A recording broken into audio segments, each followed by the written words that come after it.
Removing challenges is disservice to students. There is a new madness that is gaining ascendancy in public schools, namely, to make all students feel comfortable about their academic achievements and success.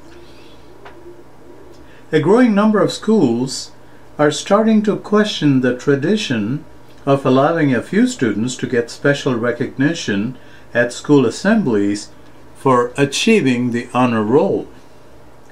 They're also throwing valedictorians under the school bus, metaphorically speaking that is, positing that such archaic exhibitions are liable to make the vast majority of students feel inadequate. I remember seeing a cartoon once in which an American collegiate athlete finished last in a race, but had a most contented smile because of pumped-up self-esteem. These schools are trying to send the same message. Winning does not matter, participation is enough.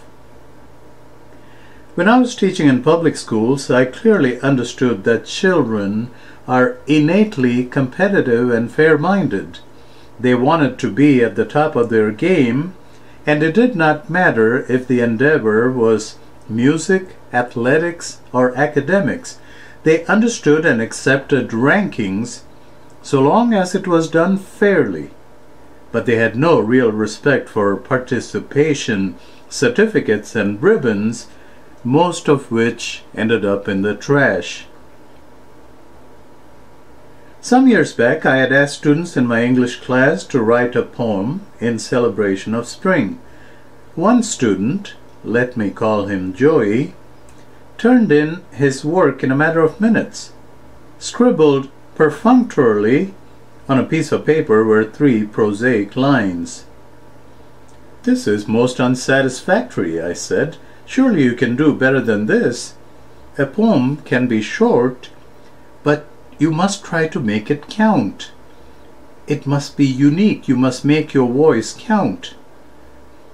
"I don't care for poetry, mister," Joey said. I could have given him a feel-good passing grade for assignment completion and gone about the business of the day. Joey would have recognized my insincerity, but accepted the grade. In real teaching, however, few destinations are reached by going on a straight path. Students have to be challenged. Talents have to be drawn out. I knew that art was Joey's forte. I said, "Why don't you draw me a picture of spring?" Joey set out to work with quick enthusiasm and produced a colorful and ebullient depiction of spring, replete with verdure, blossoms, and the felicitous arcs of birds in flight. "Excellent," I said, and posted the work in a prominent place on the wall. "To be fair," I continued to a beaming Joey, "the assignment is on poetry, and I still want you to write a poem. But this time make it about your drawing. Write a poem about all the wonderful things we see in your drawing, and I will display it underneath your art." This time, Joey wrote a poem that was several lines long. It took him a while, for he had much to say, and he took a measured and solicitous approach because he was writing about his own drawing.